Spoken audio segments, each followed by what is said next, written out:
Clap, y'all. Theyre Brown. Hi, I was not prepared to read tonight, but I'm winner, so I didn't bring anything new. So I'll read some things that I've read before. The first is the first in a cycle of 8 total poems. This is the first. We're the first and the last, and then something else to heighten the mood. This is The Fallen. I ride my desk well into the paperwork that will count and admit them. They stop at my desk as is required of them, some having stood out in the weather for over an hour, the sun's heat increasing the discomfort of standing on a busy thoroughfare at the height of rush hour, it being obvious that they are among the low, the forgettable, the unwashed, the easily ignored, the losers, the pathetic. You have seen them, the lazy, the unkempt, the unclean, the despicable drunks. Oh, you know them, they are the fuck-ups. You know that they could have better lives if they would get off their no-account asses and get real jobs. But they don't, because all they want to do is get welfare so they can sit in some hole and get drunk all day, or spend their days sitting in the parks scaring the good and decent citizens. What you do know wouldn't light a match. What you don't know would fill a book. I see them as they approach my desk. Most of their stories I know. They are men who no longer fit into the scheme of society. They are the fallen.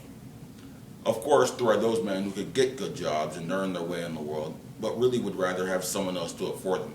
Among them are Baby Daddy. He prefers spending at least 6 months a year in jail over getting a job to pay child support for his 7 children by 7 women. He always wants to bunk in the same room as the collector, who will collect anything and everything, even though he has no place to store his collection of collections. There are many others who fall into this group, but they do not equal the addict, who does not have a problem, but will try to sell glasses for any pill that will alter his state of mind. The family man, who was laid off from his good-paying job and now works 2 full-time jobs and 1 part-time job to get his family off the streets. He will make it if he doesn't kill himself with exhaustion and guilt first. There is Sarge, a Marine who, out of a sense of loyalty, endured 3 tours in the southeastern Asian jungle. He came home and some of the people he thought he was fighting for hanged him from a limb of the tree in his own front yard, and now has night terrors so bad that he sleeps in 30-minute snatches, but can't see the Navy Cross, 2 Purple Hearts, the Humanitarian Service Award, or his 3 children because of the war that's still going on in his head, keeps him out of the house that his disability pays for him. There is the Haunted, another Marine, who because of a terrible misdiagnosis spent 15 years locked in an asylum, and now truly needs one. He is followed by Mumbles, who will speak to you in the same tone of voice and volume that he uses to speak to the voices in his head. These are some of the men that I see regularly. They are men who don't have better because they won't do better. They are men who have traumatic pasts and now have tragic lives. They live day to day in a constant struggle with their dignity or the lack thereof. They survive the streets through an application of pride, determination, and sometimes the kindness of strangers. I see them for who they are. I know them for what they are. I was them, and they are us. You can call them anything that you want to. You have the right to free speech. But fair warning, if I hear you, there is a very good chance I will exercise my own rights to freedom of expression.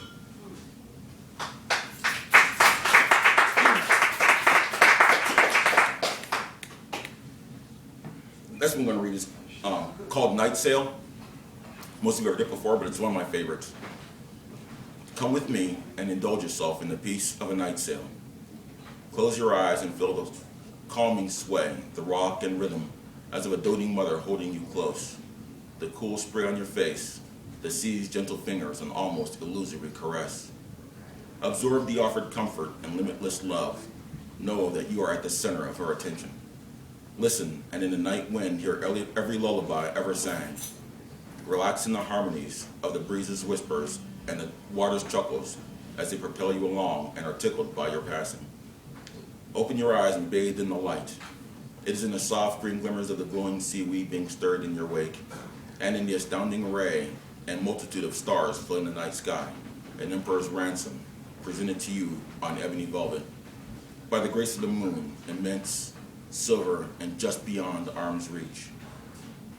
You yearn to try to take her in your hand, but fear that you might offend the Grand Duchess of the Midnight Sky as she sits her throne in regal splendor, smiling down on you with favor. Soon, you know, the sun will rise and interrupt the night's serenity. You will appreciate the glory of his coming and bask in the warmth of his presence during his reign over the day. Yet, you will always hunger for the peace of a night sail.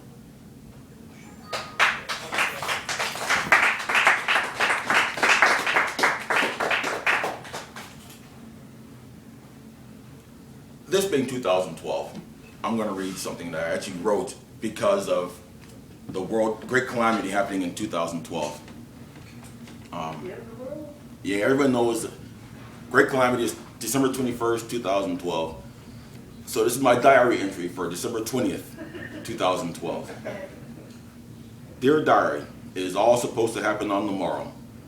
The Mayan calendar ends its last long count on 21 December 2012 with a great disaster. Nostradamus prophesied a tremendous cataclysm late in the year 2012. Scientists tell us that the planets and the sun of our solar system will be in alignment with our galactic center on 21 December 2012.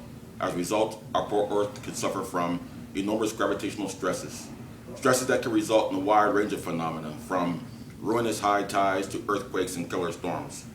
Possibilities including earth-searing solar quakes and radiation storms. It has even been theorized that our moon can be pulled away from us, its home planet. It is so much in the collective consciousness that the media has all but denuded us in the deluge of television, radio, and internet broadcasts. 20 December 2012, 0730. Dear Diary, what do I do today? Do I work and actually toil for my 8? Do I call in doomed and seek the sleep of the hopeless? Do I pray the prayers of the hopeful, or do I party like it's my last day on earth? Dear Diary, 20 December 2012, 12 noon. Dear Diary, well, I'm working after all. The plot is moving right along. The hero is an absolute putz, and I cannot stand him. But he is doing what fantasy heroes do, battling the bad guy and all that shit, but he is still a putz. I hope all the readers hate him as much as I do. Then I will have done my job. The villain, he's outrageously twisted, downright arrogant, and enormously fun. Him, I like. I'm pretty sure that he's going to get the girl in the end. I wonder if there was anyone left to read it. 20 December 2012, 2200. Dear Diary, I decided to go all out today. I slaved away from my 8, then I fell out and slept away a couple of hours trying for pathos and depression. After an in-depth bout of self-pity, I prayed for a few hours attempting optimism. Now I'm going to follow a valiant but wretched quest for hubris with wild debauchery. 20 December 2012, 2350. Dear Diary, I'm not all that sure, but I do not believe that having 2 beers and an extra large pepperoni, sausage, ham, onions, peppers, mushroom, and extra cheese pizza, and 1 group hug and a 2-hour time frame qualifies me as a bacchanal engaged in mad depravity. It seems that I can't do anything about the end of the world, so why should I worry about it either way? I've tried it all, but que sera, sera. Dear Diary, 20 December 2012, 2059. Shit, I forgot to feed the cat.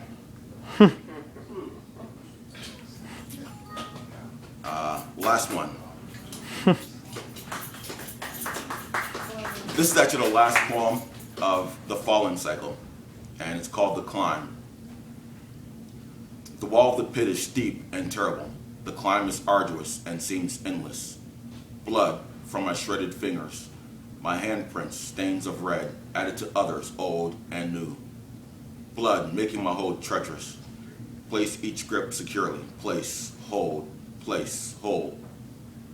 Blood running down my arms. Muscles ache with fatigue. No need to ease the inelegant burn. Blood, the price of the climb.